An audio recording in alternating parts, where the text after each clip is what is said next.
శ్రీ గురుభ్యో నమః. శ్రీమద్భాగవతమునకు మాస్టారు ప్రసాదించిన వివరణను చెప్పుకుంటూ ఉన్నాము. అందులో భాగంగా దక్షయజ్ఞము జరుగు ప్రదేశానికి వీరభద్రుడు, ప్రమథగణములు, రుద్రుని అనుచరులు అందరూ వచ్చి విజృంభిస్తూ ఉన్నారండి.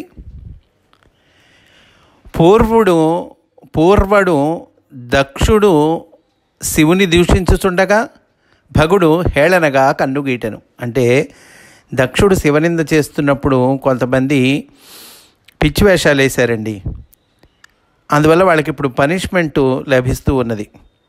ఎవరెవరికి ఏ పనిష్మెంట్ లభించింది చూడండి, చాలా విచిత్రంగా ఉంటుంది.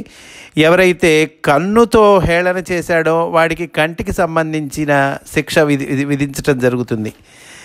ఒకడు పండ్లికలు ఇచ్చాడు, వాడికి పళ్ళు ఓడగొట్టడం జరుగుతుంది. అంటే శివనింద చేసేటప్పుడు మనస వాచ కర్మణ కూడా మనము దానికి సపోర్ట్ చేయటం కానీ అది వినటం కానీ అట్లాంటివి ఏం చేయకూడదండి. అక్కడ ఆ పరిస్థితుల్లో ఏమి చేయలేకపోతే నువ్వు తప్పుకో అక్కడి నుంచి, అంతేగాని నువ్వు భలే బాగుంది అన్నట్లుగా వెర్రివేషాలు వేస్తే కనుక దానికి తగ్గ శిక్ష పడుతుంది. అంటే భగవన్ నింద చేయకూడదు. పూర్వము దక్షుడు శివుని దూషించుచుండగా భగుడు హేళనగా కన్నుగీటెను. అప్పుడు నందీశ్వరుడు చూచెను. కనుక ఇప్పుడు నంది భగుని పట్టి కన్నులు పెకలించెను. జనులందరూ హాహాకారములు చేసిరి. అంటే మాస్టర్ చెప్తున్నారు దాని అర్థం. వేదార్థమున భగుడు వృషభ రాశిలోని సూర్యుడు. చూడండి, జ్యోతిష్ శాస్త్రాన్ని సమన్వయం చేసి అందిస్తున్నారు. ఎక్కడెక్కడ ఏ శాస్త్రంతో సమన్వయం చేసి చక్కగా దానిలోని రహస్యాన్ని విప్పి చెప్పాలో చూసి మరి మాస్టారు మనకి వివరణ ఇస్తున్నారండి. వేదార్థమున భగుడు వృషభ రాశిలోని సూర్యుడు. సూర్యరశ్మిని కన్ను గ్రహించుట వలన దేహమున భర్గము, ఓజస్సు, సహస్సు, బలము, భ్రాజస్సు అను శక్తులు ఏర్పడి శుక్రధాతువు పుట్టును. సూర్యరశ్మిని కన్ను గీచటం వల్ల సూర్యరశ్మిని మన కన్ను గ్రహించటం వలన అదిగో ఈ శుక్రధాతువు పుడుతుందటండి. భర్గము వలన కన్ను చూచుచున్నది. అంటే ఈ సూర్యరశ్మిని కన్ను గ్రహించడం వల్ల ఈ భర్గం కానీ, ఓజస్సు కానీ, సహస్సు కానీ ఇవన్నీ పుడతాయి. ఆ భర్గం వలన కన్ను చూస్తూ ఉన్నది. చూపు పోయినదనుటయే కన్నులు పెకలించుటగా వర్ణింపబడెను. కన్నులు పెకలించడం అంటే చూపు పోయిందని అర్థం. పూర్వము దక్షుడు శివుని శపించినప్పుడు పూషుడు పండ్లికలించి నవ్వెను. పూషుడు పండ్లికలించి నవ్వేటండి. దానికిప్పుడు చండీశ్వరుడు పూషుని పండ్లు ఊడగొట్టెను, పండ్లు డుల్లగొట్టెను అంటున్నారు. అంటే ఏంటి? పూషుడు సూర్యుని కళలలో ఒకడు. సూర్యునకు సంబంధించిన గ్రహదేశం ఉన్న వారికి చిన్న వయస్సు నుండి దంతములూడిపోవుననుట జ్యోతిష్ శాస్త్ర ప్రసిద్ధము. జ్యోతిష్ శాస్త్రంలో ఈ పాయింట్ బాగా ప్రసిద్ధి చెందిన పాయింట్ అటండి. ఏంటది?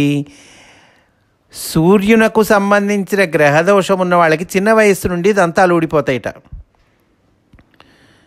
ముసలితనమున దంతములూడుట వర్ణింపబడినది ఇచ్చట అంటున్నారు. ఆ తర్వాత పూర్వము దక్షుడు శివుని తిరస్కరించినప్పుడు భృగువు మీసము మెలిపెట్టెనుట. మీసం మెలిపెట్టేటండి. ఒక పక్క శివనింద జరుగుతుంటే ఒక పక్క మీసం మెలిపెట్టేట ఈ భృగువు. కనుక నేడు వీరభద్రుడు వాని మీసములు పెరకి వైచెను. మీసం పెరికి వైస్తే ఏమవుతుందండి? మొగము కళ్ళ తప్పి పుర్రెపోలికలు వచ్చును.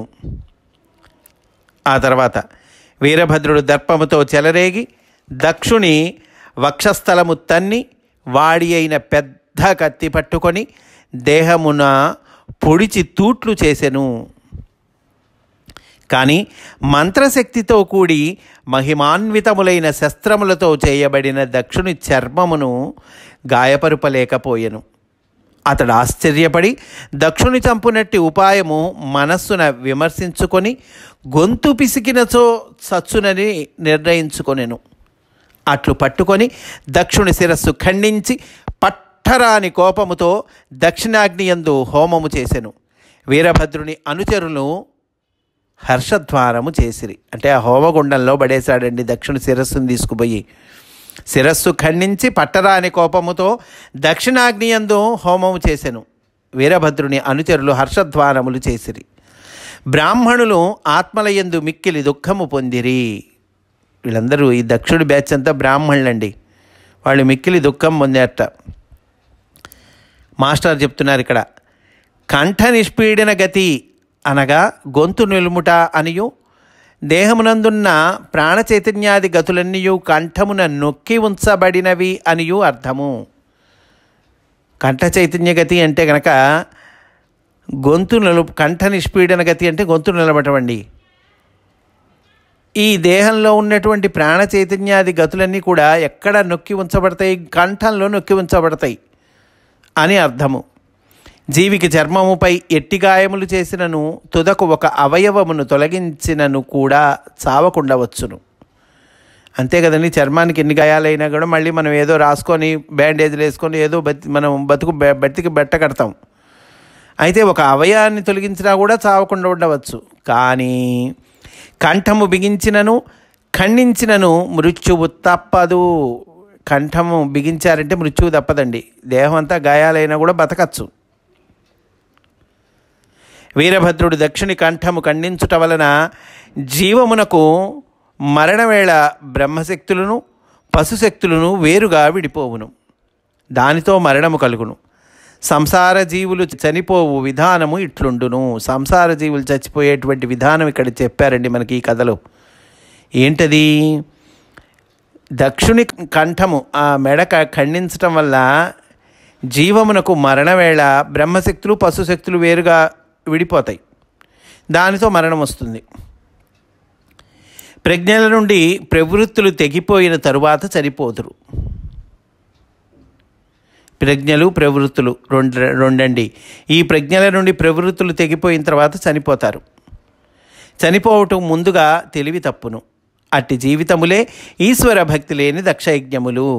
దక్షయజ్ఞములు అంటే మన జీవితములే అండి, సంసారబద్ధమైనటువంటి వాళ్ళ జీవితాలు. ముఖ్యంగా దక్షయజ్ఞం అంటే దక్షుడు రుద్రుడు లేకుండా యాగం చేశాడు కదండి. దక్షయజ్ఞం అంటే ఏంటి? ఈశ్వర భక్తి లేని జీవితాలయ్యా అంటున్నారు.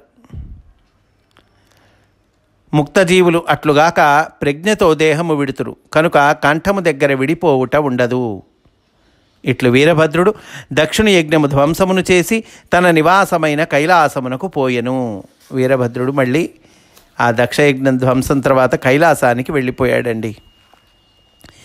శివుని భటులచే కత్తి దెబ్బలు, గదలపోట్లు, శూలముల తాకులు మున్నగును పొంది దేవతలందరూ చినిగి పుండ్లైన దేహములతో భీతాత్ములై బ్రహ్మను చేరి వారి పాదపద్మములకు నమస్కరించిరి.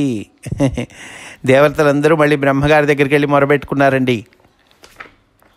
చినిగి పుండ్లైన దేహములతో భీతాత్ములై అంటున్నారు. శివుని సైనికులకు ప్రమథులు దయలేని వారై మమ్మిట్లు బాధించిరి అని మొరపెట్టుకునిరి.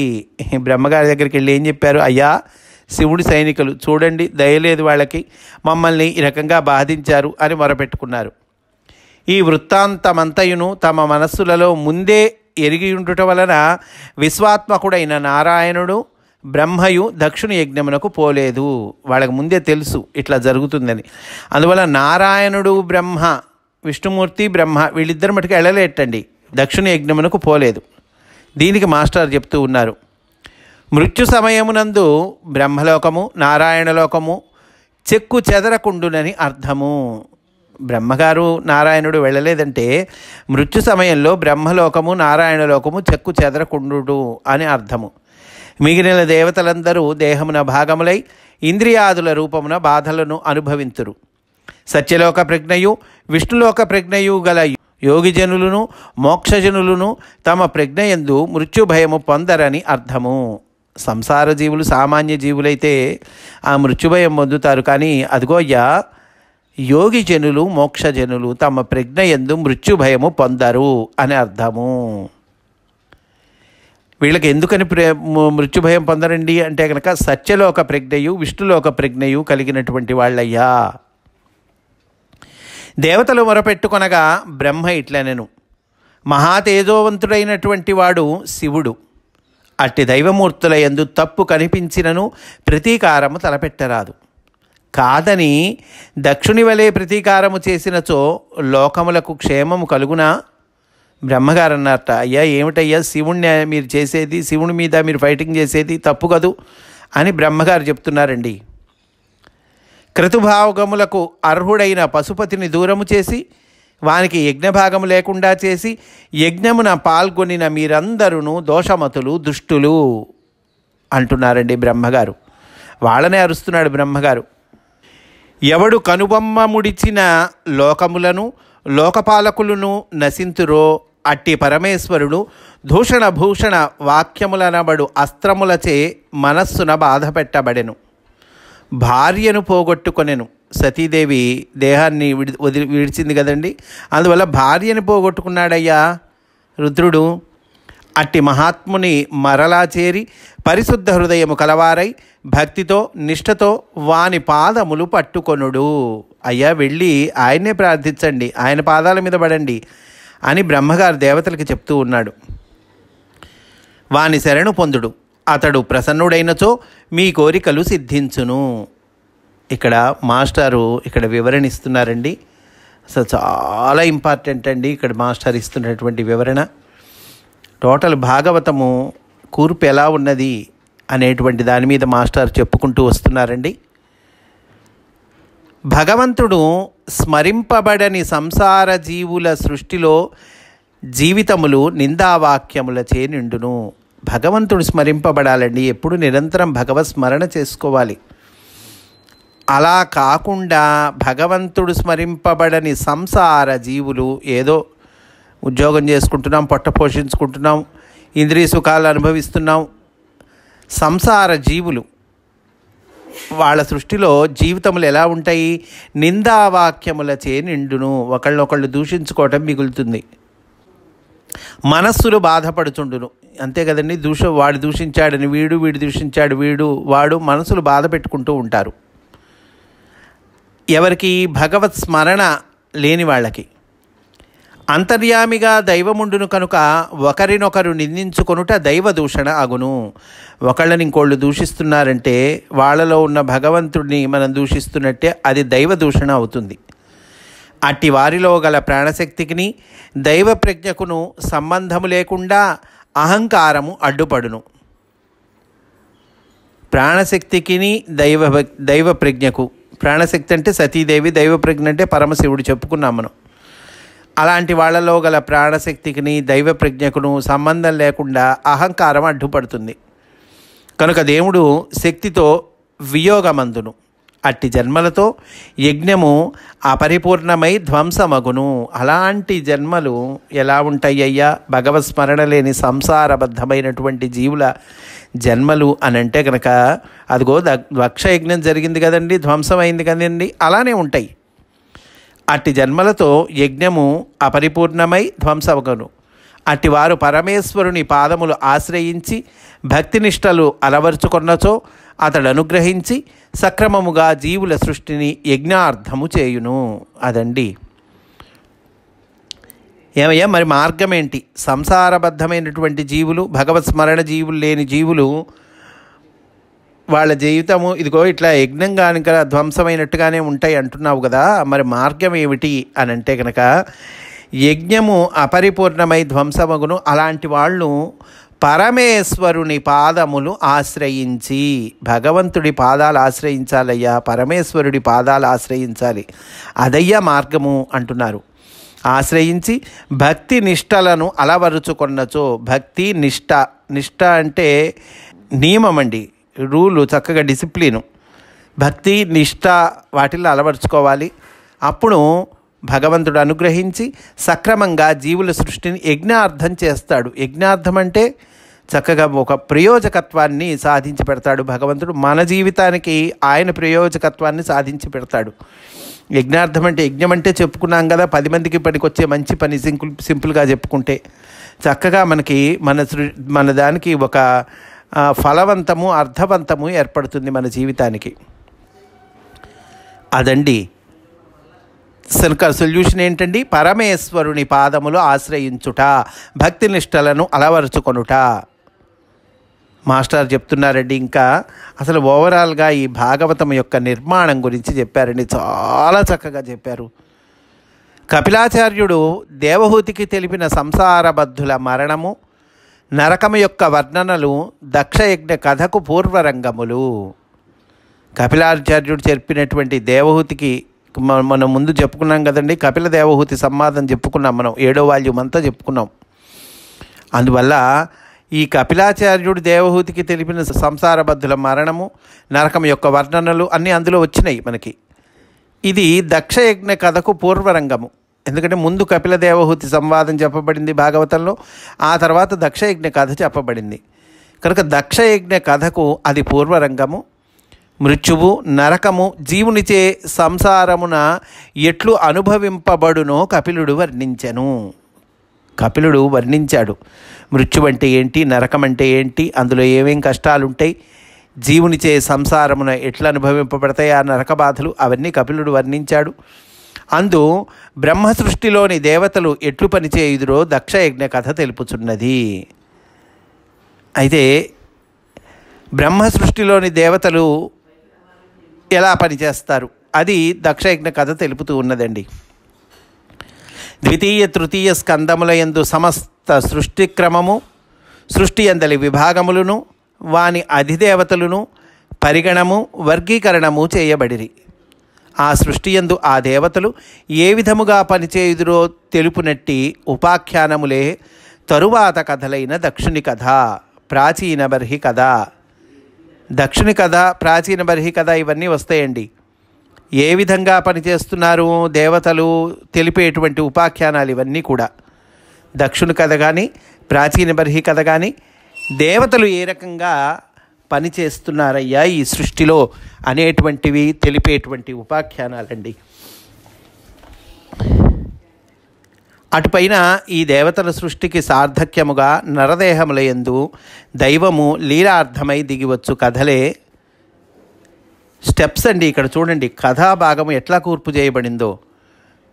ముందేమో నరకవర్ణనము, మృత్యువు ఇవన్నీ ఏమో కపిల దేవహూతి సంవాదంలో చెప్పారు. ఆ తర్వాత ఈ సృష్టిలో దేవతలు ఎట్లా పనిచేస్తారనేటువంటిది దక్షయజ్ఞ కథలో చెప్పారు. ఆ తర్వాత ప్రాచీన బర్హి కథ, పురంజనోపాఖ్యానము, వీటిల్లో కూడా ఇవన్నీ ఈ సృష్టి యందు దేవతలు ఏ విధంగా పనిచేస్తారో చెప్పారు. ఆ తర్వాత వెళ్ళారండి మనకి రాముడు కృష్ణుడి దగ్గరికి. అదేం చెప్తోంది, ఈ దేవతల సృష్టికి సార్థక్యముగా, ఈ దేవతలు ఎందుకోసం చేశారు సృష్టి, నరదేహమందు భగవంతుడు లీలార్థమై దిగి రావాలి అంటే భగవంతుడే జీవుడిగా దిగి వస్తాడు. కనుక అటుపైన ఈ దేవతల సృష్టికి సార్థక్యముగా నరదేహముల యందు దైవము లీలార్థమై దిగివచ్చు కథలే రామావతారము, కృష్ణావతారము మొదలగునవి. సృష్టి వర్ణనము, పరిగణనము, అందలి దేవయజ్ఞము, దాని చరితార్థతయగు భగవంతుని అంతర్యామిత్వము, భాగవతమున సోపానక్రమముగా ఇతిహాసములుగా కూర్చబడినవి. భాగవతంలో మనకి తెలుసు ఇతిహాసాలు ఉన్నాయి, అనేక రకాల కథలు ఉన్నాయి. దీనికి ఒక ఆర్డర్ ఉందండి. ఏదో జ్ఞాపకం కథ చెప్పటం కాదు, ఒక ఆర్డర్ ఉంది. సృష్టి వర్ణనము, పరిగణము, అందలి దేవయజ్ఞము, దాని చరితార్థతయగు భగవంతుని అంతర్యామిత్వము. భాగవతంలో ఆ చక్కగా ఒక మెట్లలాగా సోపాన క్రమము అంటే దేని తర్వాత ఏది చదవాలి, ఫస్ట్ ఏది చదవాలి, తర్వాత ఏది చదువుకోవాలి, అట్లాగా చక్కగా మనకి కూర్పు చేసి ఇచ్చారు, ఇతిహాసములుగా కూర్పు చేసి ఇచ్చారు. ఇట్టి భాగవత విద్య సార్థకమగుటకు కావలసిన యోగ సాధన, భక్తి సాధన గ్రంథమంతటను కీర్తింపబడి అభ్యస్తమగుచున్నది. ఇలాంటి భాగవత విద్య, దానికి కావలసిన ఆ భాగవత విద్యను సార్థకం చేసుకోవటానికి కావలసిన యోగ సాధన, భక్తి సాధన చక్కగా గ్రంథం అంతటా కూడా ఎక్కడికి వెళ్ళినా ఈ భక్తి యోగము వీటి సాధన ప్రతి కథలో కనిపిస్తాయండి, ప్రతి చోట కనిపిస్తాయి మనకి ఈ భాగవతంలో. కనుక కావలసినటువంటి యోగ సాధన, కావలసినటువంటి భక్తి సాధన గ్రంథమంతటా కూడా కీర్తింపబడి అభ్యస్తమగుచున్నది. ఈ గ్రంథ నిర్మాణమందలి నానాత్వము యొక్క ఏకత్వము గ్రహించుటకు భాగవతమనందలి కథల పేర్పును గ్రహింపనిచో ఈ గ్రంథము యొక్క ఈ గ్రంథము ఒక ఉపాఖ్యానముల కట్టవలే ఉండును. గ్రంథ నిర్మాణంలో నానాత్వం ఉంది. అంటే అనేక కథలు అనేక ఇదిలో కనిపిస్తాయి, ఒకదానికొకటి సంబంధం లేనట్లుగా కనిపిస్తాయండి పైకి చూస్తే, కానీ కాదు అలా. నానాత్వము యొక్క ఏకత్వము గ్రహించాలి మనం. అనేక కథలు ఉన్నాయి ఇక్కడ, ఆ అనేక కథల యొక్క ఏకత్వము మనము గ్రహించాలండి. అది గ్రంథ నిర్మాణంలో దాన్ని చక్కగా కూర్పు చేశారు. దీని తర్వాత ఏది చెప్పాలనేటువంటిది. ఈ గ్రంథ నిర్మాణమందలి నానాత్వము యొక్క ఏకత్వము గ్రహించుటకు భాగవతమునందలి కథల పేర్పును గ్రహింపనిచో. ఈ కథ ముందెందుకు చెప్పారు, ఈ కథ తర్వాత ఎందుకు చెప్పారు, వీటి మొత్తానికి గల ఏకసూత్రం ఏమిటి, ఈ కథలన్నింటినీ అమర్చేటువంటి పద్ధతి ఏంటి, ఈ మొత్తంలో కలిపి వ్యాసమహర్షి చెప్పదలుచుకున్నది ఏమిటి, ఇది గనక ఈ పేర్పును గ్రహింపనిచో. ఈ గనక మనం గమనించకపోతే ఏమవుతుంది, మొత్తం ఉపాఖ్యానాలు కలిపి ఒక కట్టగట్టారా అదే భాగవతంరా అని అనిపిస్తుంది మనకి. ఉపాఖ్యానముల కట్టవలే ఉండును. శబ్దమునకు అర్థము కన్నా వాక్యమునకు అర్థము, దానికన్నా వాక్య సమూహమునకు అర్థము. శబ్దానికి ఒక అర్థం ఉంది, బాగుంటుంది కదండి వింటే కూడా మనకి, తెలుసుకుంటే కనుక. ముఖ్యంగా సాహిత్యపరులకి లేదా భక్తిపరులకి ఈ శబ్దం యొక్క అర్థం తెలుసుకుంటే చాలా ఆనందం వేస్తుంది, బాగుంది, మంచిది. అయితే ఈ శబ్దమునకున్నటువంటి అర్థము కన్నా వాక్యానికి ఉన్న అర్థం ఇంకా బాగుంటుంది, ఇంకా గొప్పది. శబ్దమునకు అర్థము కన్నా వాక్యమునకు అర్థము, దానికన్నా వాక్య సమూహమునకు అర్థము. అంటే కొన్ని వాక్యాల సమూహాలు చేసి ఒక పారాగ్రాఫ్ రాసామనుకోండి, అప్పుడు ఆ పారాగ్రాఫ్ మొత్తానికి అర్థము ఇంకా బాగుంటుంది. శబ్దంకి అర్థం కన్నా వాక్యంకి అర్థం బాగుంటుంది, వాక్యంకి అర్థం కన్నా కూడా వాక్య సమూహానికి అర్థం బాగుంటుంది. దానికన్నా గ్రంథమునకు అర్థము ఉత్తరోత్తరముగా ప్రధాన తరములై సంపూర్ణ దర్శనమై ఏకత్వము కలిగించుట ఒక మంచి కావ్యమును రచించువాని చాతుర్యము. ఈ పారాగ్రాఫ్ అర్థం బాగుంటుంది, వాక్యాల సమూహం అర్థం బాగుంటుంది అని కదా అనుకున్నాం కదండి. ఇలాంటి వాక్యాల సమూహములే కదా గ్రంథంలో ఉండేది. అందువల్ల దానికన్నా గ్రంథములకు అర్థము ఇంకా బాగుంటుందట. ఉత్తరోత్తరముగా ప్రధాన తరములై సంపూర్ణ దర్శనమై ఏకత్వము కలిగించుట ఒక మంచి కావ్యమును రచించువాని చాతుర్యము. చక్కటి కావ్యాన్ని రచించే వాడి చాతుర్యము అదిగో వాటి కూర్పులో ఉంటుంది, వాటి ఆర్డర్లో ఉంటుంది. అట్లా చక్కగా శబ్దం కన్నా అర్థము, శబ్దం కన్నా వాక్యము, వాక్యం కన్నా వాక్య సమూహములు, దానికన్నా గ్రంథము, అట్లా చక్కగా భావము, అర్థము, పరమార్థము స్ఫురిస్తూ ఉంటాయి. అట్లే సృష్టి యందు నామరూపాదుల కన్నా వస్తువులు, సృష్టిలో కూడా ఉందండి ఇది. శబ్దం కన్నా అర్థము, శబ్దం కన్నా వాక్యము, వాక్యం కన్నా వాక్య సమూహము, ఇలా అనుకుంటున్నాం కదా. అలాగే సృష్టిలోకి దాన్ని మనం ఎనాలజీ చేసుకుంటే ఎలా ఉంటుంది, సృష్టి యందు నామరూపాదుల కన్నా వస్తువులు, వానికన్నా పంచభూతాది తత్వములు, వానికన్నా మనస్సు, బుద్ధి మొదలగు ప్రజ్ఞలు, వానికన్నా జీవిత సన్నివేశములు, వానికన్నా జ్ఞాన సముపార్జనము, వానికన్నా అంతర్యామి అనుభవము ఉత్తరోత్తరము ప్రధానములై జీవితానందమును గూర్చుట సృష్టి యందలి నిర్మాణ చాతుర్యము. అంతకన్నా ఒకటి, అంతకన్నా ఒకటి, అట్లా మనకి జీవితానందాన్ని కూరుస్తాయండి. మనం ఏదో నామరూపాలతో ఒక వస్తువుని చూస్తున్నాం, దానికన్నా వస్తువు, నామరూపాల కన్నా కూడా వస్తువు బాగుంటుంది, దానికన్నా కూడా పంచభూతాది తత్వాలు ఆనందాన్ని ఇస్తాయి, దానికన్నా మనస్సు ఆనందం ఇస్తుంది, దానికన్నా బుద్ధి ఆనందం ఇస్తుంది, దానికన్నా జీవిత సన్నివేశాలు ఆనందం ఇస్తాయి, దానికన్నా జ్ఞాన సముపార్జనం ఆనందం ఇస్తుంది, దానికన్నా అంతర్యామి అనుభవము, అవి చక్కగా ఉత్తరోత్తరము ప్రధానములై జీవితానందమును గూర్చుట సృష్టి యందలి నిర్మాణ చాతుర్యము. ఒక కావ్యమందలి నిర్మాణ చాతుర్యం ఎలా ఉందో అదిగోయ్యా సృష్టి యందలి నిర్మాణ చాతుర్యం అలా ఉంది. దాని యందు కవి తన పదప్రయోగాదులను తిన్నగా న్యాసము చేసి సృష్టికిని తన కావ్యమునకును భేదము లేకుండునట్లు భాసింపజేయుట ఋషుల రచనల లక్షణము. సామాన్యులాంటి వీళ్ళు ఋషులు. ఆ ఋషుల రచనల లక్షణము ఇదిగో ఇట్లా ఉంటుందయ్యా అంటున్నారు మాస్టారు. కవి తన పదప్రయోగాదులను తిన్నగా న్యాసం చేసి సృష్టికిని తన కావ్యమునకు భేదము లేకుండానట్లు భాషింపజేయుట. ఈ కావ్యం ఏంటి? సృష్టే. భాగవత కావ్యం ఏంటండి? సృష్టి యొక్క విజ్ఞానము అంతే. సృష్టికి ఈ కావ్యానికి భేదం ఉందా? భేదం లేదు. అట్లా భాషింపజేస్తూ ఉన్నారు ఈ గ్రంథాన్ని. సృష్టికిని తన కావ్యమునకును భేదము లేకుండానట్లు భాషింపజేయుట ఋషుల రచనల లక్షణము. సరే, బాగుందయ్యా. వానిని పఠించటం వల్ల మనకేమొస్తుంది? వానిని పఠించుట వలన సృష్టి క్రమము, దేహ నిర్మాణ క్రమము, జీవ నిర్మాణ క్రమము, అంతర్యామి అనుభవింపబడు క్రమము, ఉత్తరోత్తరము అంటే చదవంగా వెళ్ళంగా ఇవన్నీ వస్తాయండి. అంతర్యామి అనుభవింపబడు క్రమము, ఉత్తరోత్తరము అర్థవంతములై అధ్యయనము చేయువారి యందు భాషించును. మనందు కూడా మనం అధ్యయనం చేస్తున్నాం కదండి. మనం ఉత్తరోత్తరము మన అందు కూడా ఇవన్నీ భాషిస్తాయండి. చూడండి, చక్కగా మాస్టర్ మనకి ఎంత మంచిది చేకూర్చి పెట్టారో. ఉత్తరోత్తరం మనందు కూడా భాషిస్తాయటండి ఇవన్నీ.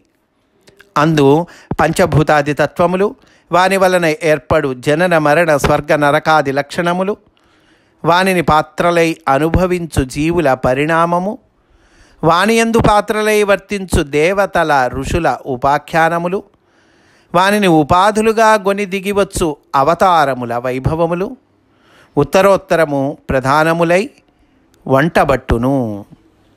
ఈ వంటబట్టునట్టి పరమార్థమునే వారు వేదార్థమందురు. ఈ వంటబట్టేటువంటి పరమార్థం ఉందే, దాన్నే వాళ్ళు వేదార్థం అంటారు. వేద గ్రంథములన్నీ వేదార్థమును ఉపదేశించును. ఇది గ్రంథము మొత్తమునందు అంతర్యామిగా ఉండును. గ్రంథమందలి పదముల దగ్గర నుండి ఉపాఖ్యానముల వరకు వేదార్థ ప్రతిపాదికముగానే ఉండును. వాచ్యార్థము, లక్షణార్థము, వ్యంగ్యార్థము కూడా వేదార్థమునే ప్రతీయమానము ఉన్నదంతా ఇక్కడ చెప్పబడిందంతా వేదమేనండి. వాచ్యార్థం కానీ, లక్షణార్థం కానీ, వ్యంగ్యార్థం కానీ, ఈ మూడు కూడా ఇంకా ఏమన్నా ఉంటే అవి కూడా వేదార్థమునే ప్రతీయమానము చేయును అంటూ ఉన్నారండి. ఈ వంటబట్టేటువంటి పరమార్థాన్నే వేదార్థం అంటారయ్యా, వేరే ఏం కాదు. ఇది చదువుకోవటం వల్ల మనకి పరమార్థం వంటబడుతుంది కదా. అందులో మాస్టారు రహస్యాన్ని ప్రకాశితం చేసి మనకు అందిస్తూ ఉన్నారు కదండి. కనుక పరమార్థం అనేటువంటిది వంటబడుతుంది. అయ్యా, ఆ పరమార్థమే వేదార్థమందురు.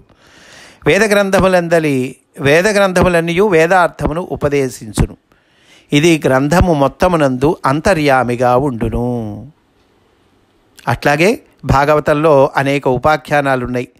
గ్రంథమందలి పదముల దగ్గర నుండి ఉపాఖ్యానముల వరకు వేదార్థ ప్రతిపాదికముగానే ఉండును. భాగవతము గ్రంథం ఏంటయ్యా అంటే వేదార్థ ప్రతిపాదకము అని అంటూ ఉన్నారండి. చాలా ముఖ్యమైనటువంటి విషయాలు మాస్టారు అందిస్తూ ఉన్నారండి. ఇంకెక్కడా దొరకవండి మనకి అట్లాంటి విషయాలు. మాస్టారు చాలా అందరికీ అందుబాటులోకి తీసుకొచ్చి మనకి ఇచ్చారండి. ఈరోజు ఇక్కడితో పూర్తి చేసుకుందాము. రేపు కూడా ఇదే అంశంలోని విశేషాలను చెప్పుకుందాము అని సవినయంగా మనవి చేసుకుంటూ స్వస్తి. వాసుదేవ.